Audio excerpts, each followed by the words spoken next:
everyone, this is Tanya Thompson from Of-CourseOnline.com, and I hope that you're doing really well. It is Friday, it is the weekend, but we might as well end this week with some really cool free education, something that can really just level us up in what we're currently doing. And this is a topic that I've seen discussed quite a bit on social media platforms, and to think that we actually went and did this type of work back in 2014 already, to see what an impact your teaching style has on the results of your clients. What impact does the way you teach have on the exercise that you're teaching your client right now?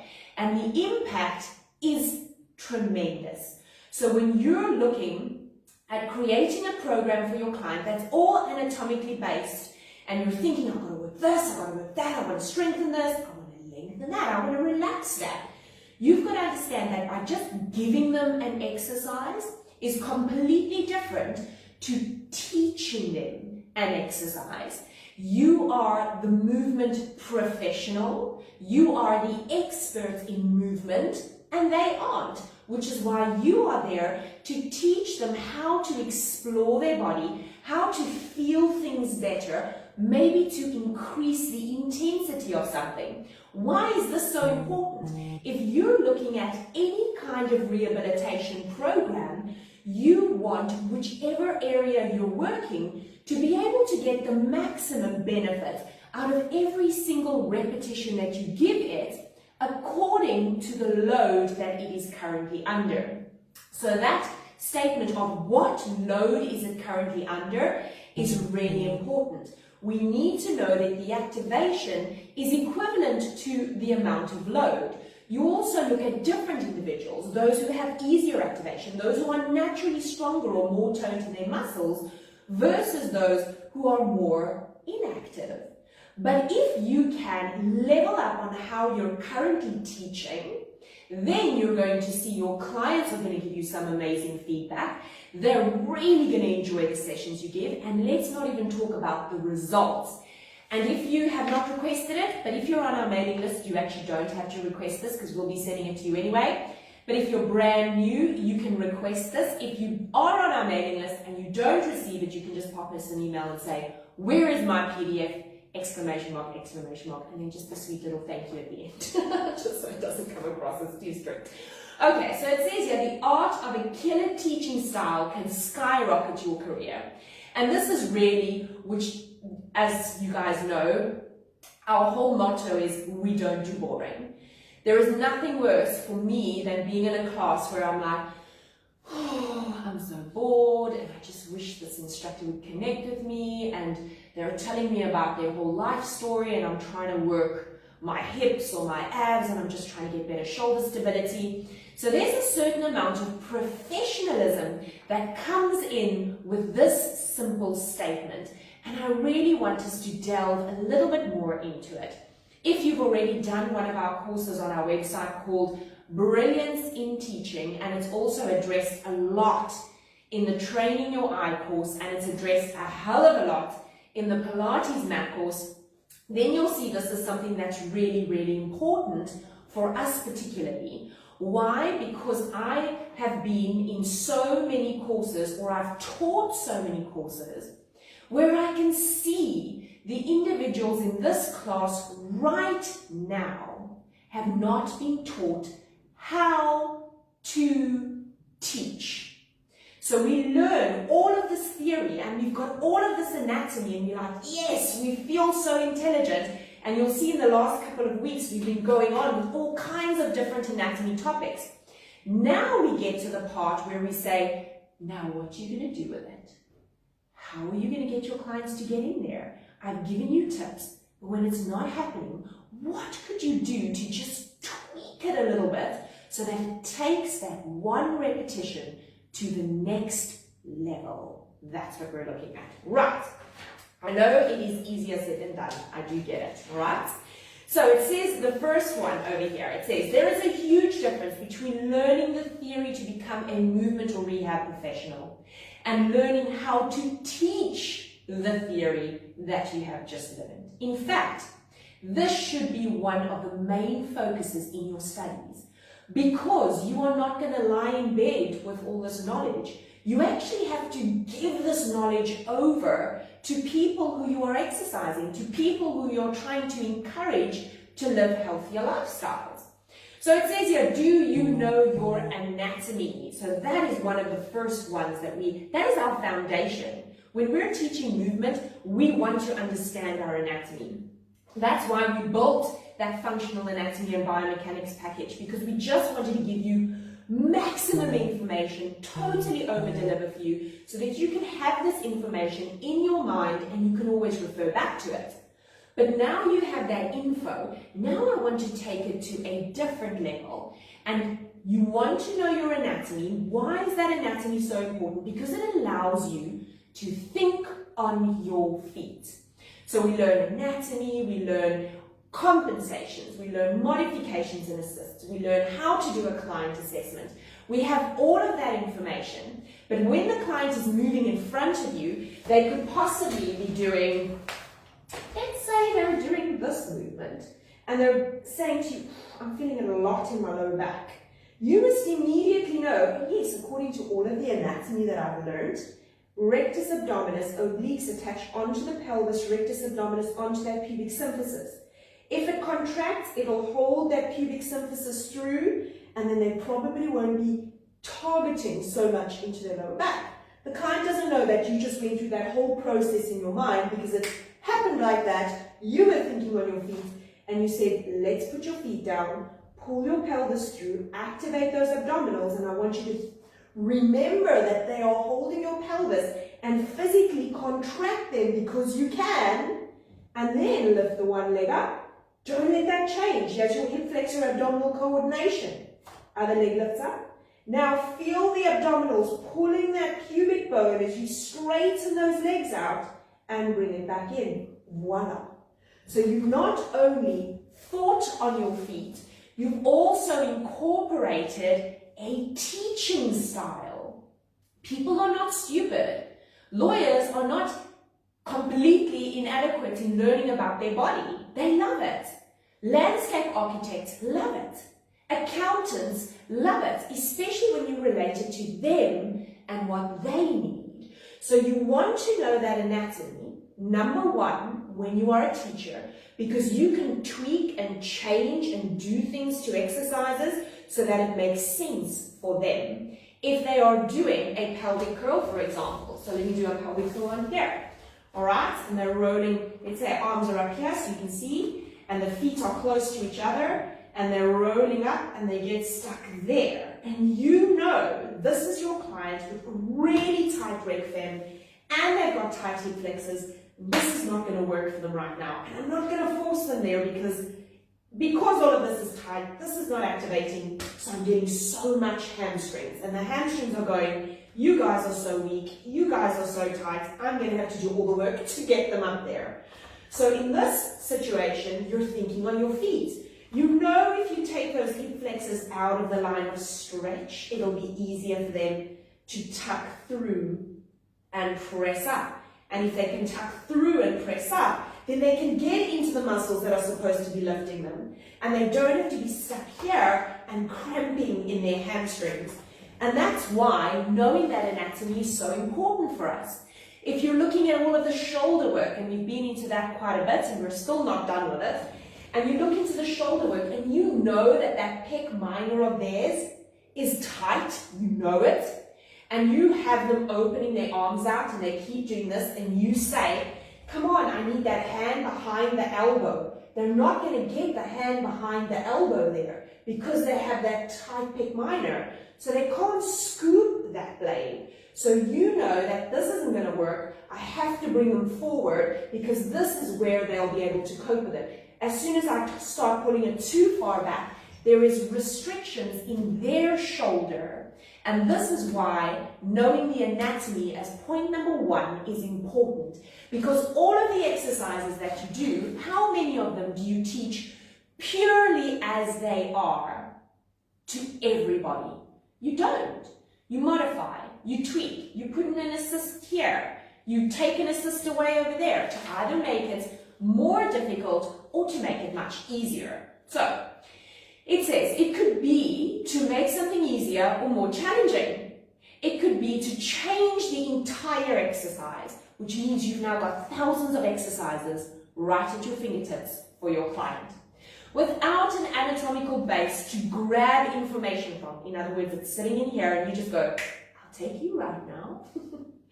You are going to struggle to find the answer. And we want you to be able to find the answer quickly, because it's all sort of programmed in your mind.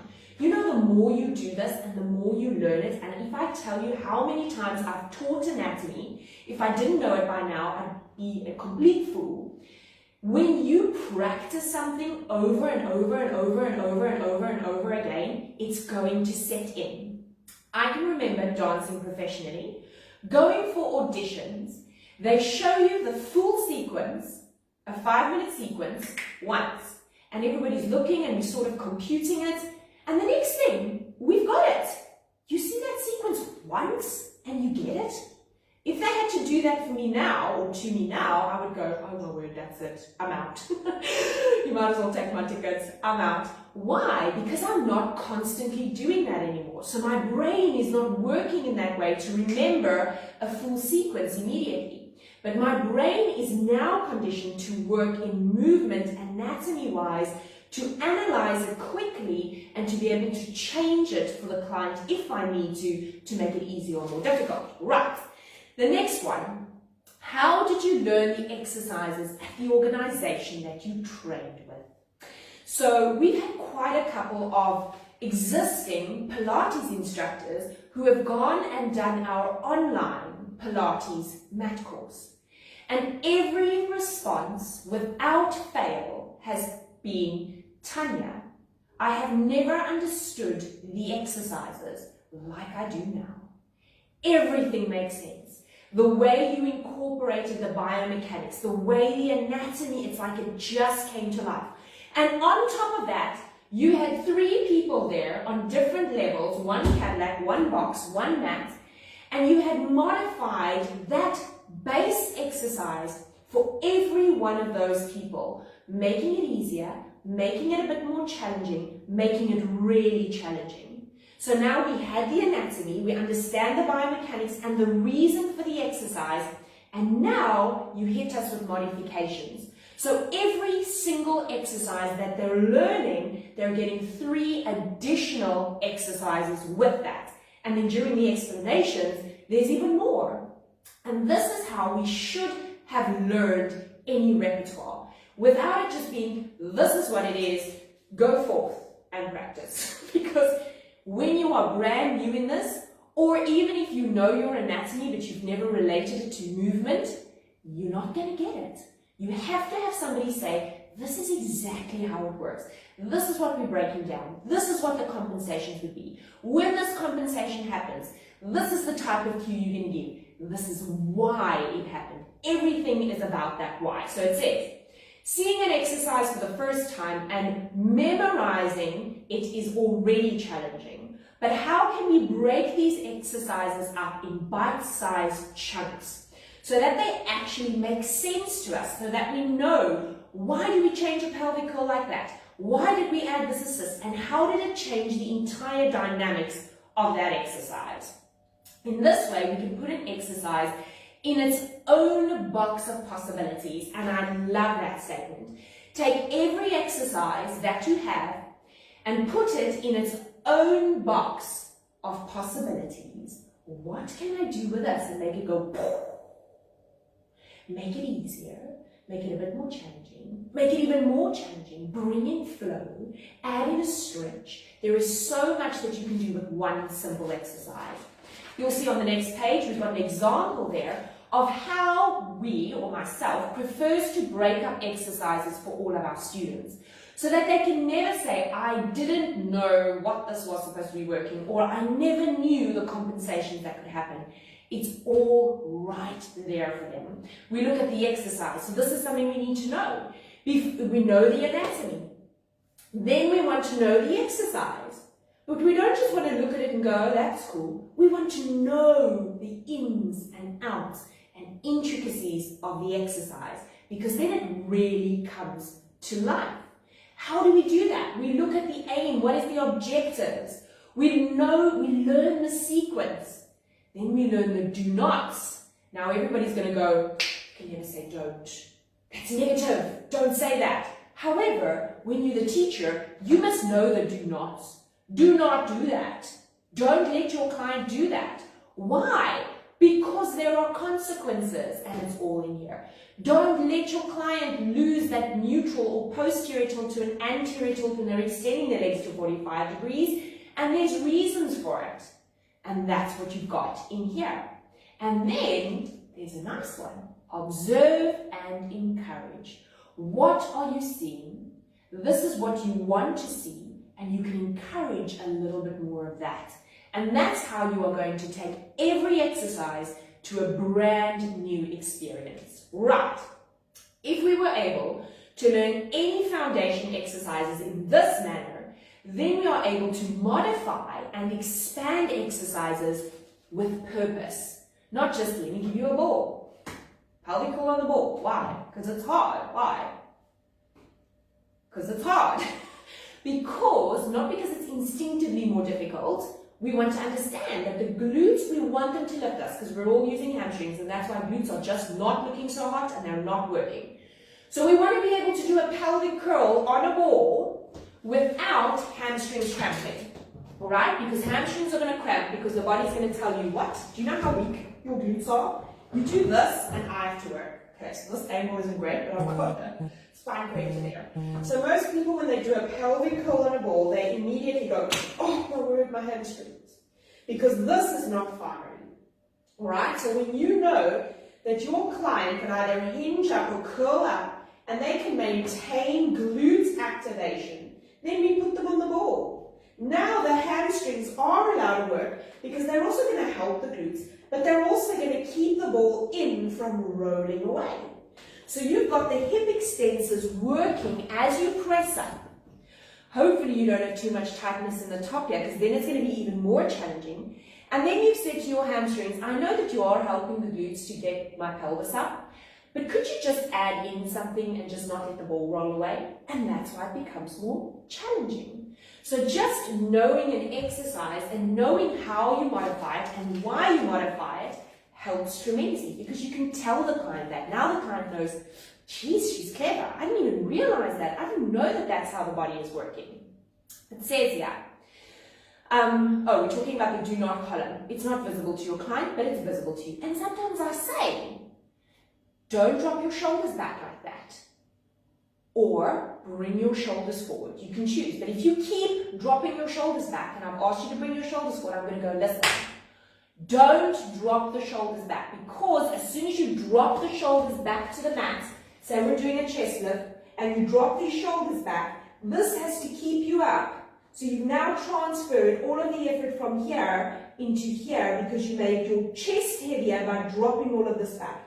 Can you just make yourself light, pull this, and voila, feel how amazing that feels. Okay, so that's just how you can break down an exercise and understand it while they are busy moving. And that's why knowing the exercise is step number 2.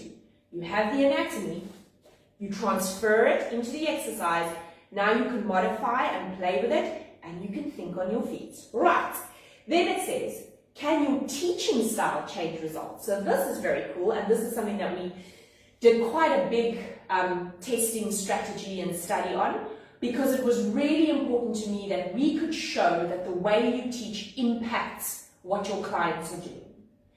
And we've had some people say, oh my word, I can't do that, Tanya, that's crazy. And then we've had other people who just jump straight into it, and the clients are never bored. The class never sounds like this.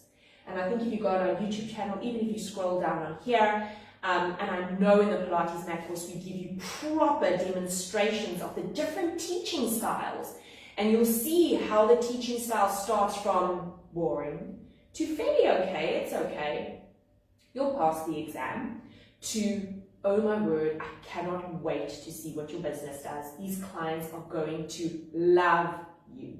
Sometimes the person that has that spunk and personality, or the method in which they teach, or the sincerity, or the passion, but they don't necessarily have all of the knowledge yet, will trump a client with all the knowledge without the passion.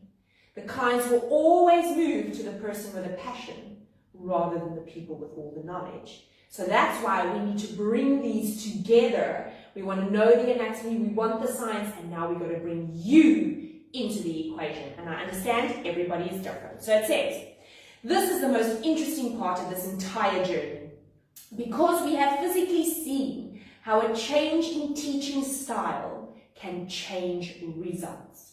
We took on a project where we conducted a study to see if a client responds better muscularly to a varied teaching style, and it was a success. So here we go.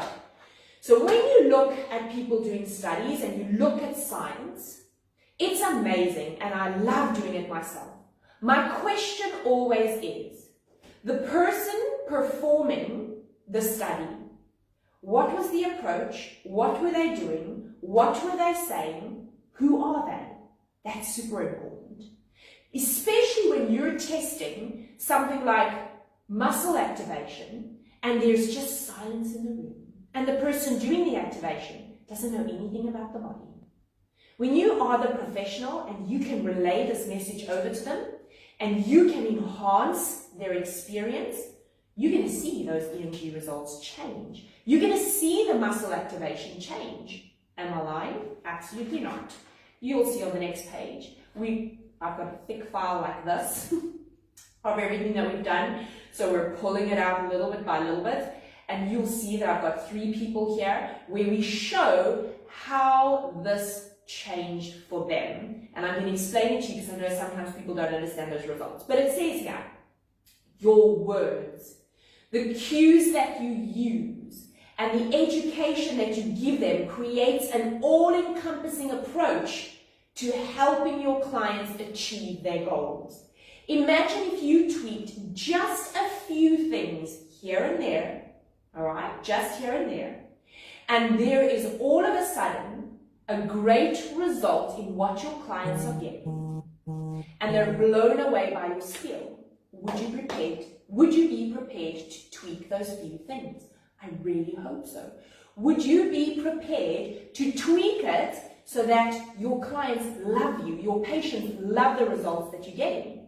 It's one of those situations where it's one of the things on here where we sort of have to admit that some things can change and we aren't perfect and we need to maybe change the way we use our voice, or maybe the roughness or the sternness that we bring to it. Maybe we can lower it down a little bit sometimes. So these results that we've got over here, I'll give you an idea. It was a pelvic hinge. So it was just a hinge up. And we were comparing glute versus hamstrings because we know hamstrings love working. And it's okay, they're allowed to work, but not to sort of get glutes out of the equation, not to eliminate glute work, because we need it. That's why people are struggling so much with hips and lumbar spines, is the glutes are inactive.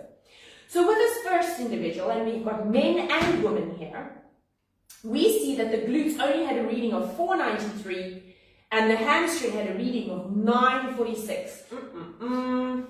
And then we changed. And let me tell you how we were teaching. It was like this.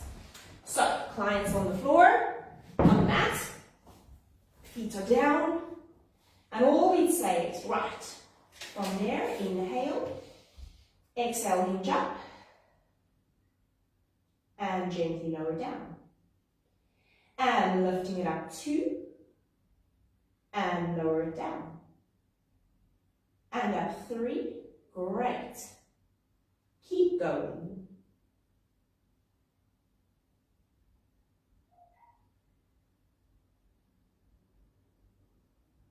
I hate that daily silence, I can't stand it. Right, and then we got these readings. So that was what we did on the first page where it says, not that one, this one, trained with boring instruction. There's no other word for it, it's pretty boring, okay? And if possibly you're maybe doing that, Don't take offense. This is all about constructive feedback and nobody can see each other. So this is just about, well, don't I do that? Maybe I do that. Why would I want to do it any other way? This is why. So here, when we fix it, glute goes up to 4593. It was 493. Now we go to 4593. And hamstrings also go up to 1642. But glutes shoot above hamstrings pretty substantially. Second person, glute 921 with a boring instruction. Hamstring 1441. We fix it. Glutes shoots up to 5970. Hamstrings 991. That's pretty cool. That means we're getting into the glutes. Third person. Oh, wait, that's fixing it. Candle 2, candle 3. Oh, here's this one. Yes, okay. Train with boring. 1085. Glutes, hamstring, 1043. Fix it. Glutes, 2616. Hamstring, 890. And that's all by changing the way we taught them. What did we do differently? Everything that we've spoken about. How do you use your voice? How do you cue them what's working? Look at their body.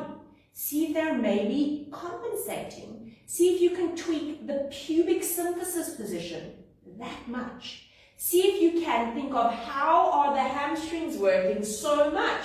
So if they do a hinge up, all right, so we're going to go inhale. Exhale, I want you to activate your glute before you do anything. So there you've got it, you can feel it. Dig your heels into the floor. Do not pull your feet towards you because then you activate your hamstring because that is knee flexion. That's not glute work, that's knee flexion. So if you want this to be a hamstring exercise, then you pull your foot towards you. But how do I get myself away from a bit more hamstrings? Is I activate its antagonist, which is the quadriceps. So instead of pulling my feet towards me, I would rather say to them, activate the glute, press the feet forward slightly so that you activate the quads, close chain, and then hinge the pelvis up and keep that activation in the glutes. Now you might feel a bit of quads, that's okay, but you're definitely going to love the feeling in the glutes. This is still going to be working, that's absolutely fine, but it's not going to dominate that hip extension. Another nice way of doing it is I love having them press up against something, and this is actually going to move. So imagine this was up against a wall. I don't have my knees as flexed because I've got them up. I push the feet forward and then I hinge the pelvis up. So just that is going to help the glutes activate because I'm actually pressing the feet forward, going into quad, a little bit less in hamstring, pressing it up, digging the heels in and getting a bit more into glutes. And that's just understanding the biomechanics. How could I just tweak this a little bit so I can get them into their glutes? And then I'm going to use my voice. I'm not going to go press your feet forward and hinge up. Activate your glute first. Good. And hinge up. You're going to really milk it. You're going to say, activate your glutes for me before you start. Excellent. Now, I want you to lead up with that pubic bone. It's really going to lead up to the ceiling. And then you're going to try and pull it through towards your ribs. Then you're going to get glutes. While you push your feet forward, let's go. And we hinge up, tucking that pubic bone through. You can feel the abs are also holding that pubic bone for you. Now dig your heels in so that you can press up higher. Hold it there for me. Where do you feel it? Still hamstrings? Let's just hold it there a little bit. And I want you to tuck through, press your feet forward a little bit more, and just hold it for 10, 9, or however long until they feel there's a sensation happening in their glutes. It says here, stepping it up. There are certain elements of accountability when delving into enhancing our techniques. We first need to admit that there is room for improvement. We always struggle with that. And step away from our stubborn thoughts of, no man, this is ridiculous, I'm not doing that stuff. I remember years ago, oh yes, I'll tell you the story. Years ago when I was teaching this exact course to a group of students. And the lady in the course was already an instructor and had been for 10 years. And she said to me, Tanya, I've had some of these clients for 10 years. How am I going to go into this class and then all of a sudden it's just like, poof, I'm a completely new instructor and I've got all these new teaching techniques. They're going to think it's weird. So I said to them, well, I said to her, this is how I would approach it. If they've been with you for 10 years, they clearly like you, all right? But this can maybe just make them absolutely adore what you have to offer. So say to them, I've been on this course and I've learned some amazing stuff. I'm going to use it today in the class. Let me know what you think at the end of the class. If you don't like it, let me know. If you love it, let me know. So she gave the class and then she gave me a call and she said, I just want to tell you that my clients absolutely loved my class today. And they said to me, we don't know what you did, but we want more of that. And all it was tweaking her teaching style, how she uses her voice, when she uses it, when does she talk anatomy, when you give a correction, how do you give a correction? You don't need to use your voice and go, and come on, that right shoulder's come forward, pull it back. You're not going to do that. It just doesn't make any sense. It would be way over the top and too dramatic. When you see the shoulder comes forward, you can just say, just roll it back and down, please. And when they're floating the arm up and they lift it, you're not going to go, come on, drop the blade. You're just going to go, heavy shoulder, get that right shoulder down, come on. Now scoop that blade out to the side. Then you can start using it. So I always think that the verbs, when you're telling somebody to move something and it's a verb, it's got a feeling that goes with it because movement has a feeling. It's an action. Right. Then it says here, does your teaching style and cues really matter? Mentioning anatomy in your cues, does it really make a difference? Or can you allow a client to just move at their own pace and do whatever they want? If you could allow them to do that, so it says, here's the thought. If we can let them just move in your space as they feel they need to, then possibly they don't need us anymore. What if you can teach them to move better? Isn't that what we're trying to do? We're trying to teach them to move better, and we're trying to get them these awesome results so that not only do they feel better and move better, but they're getting stronger, maybe toning, and their rehab is amazing. The EMG tests show clearly how the readings improve, and this all through a change in the teaching style. But what if, in order to achieve great results, we brought in science, skill, confidence, assertiveness, voice, and so much more? All those years ago when you were put in front of the class to do a speech, we were all like, what? Oh, I'm so stressed out. My hands are sweating, my mouth is dry, I've got to do a speech in front of my class.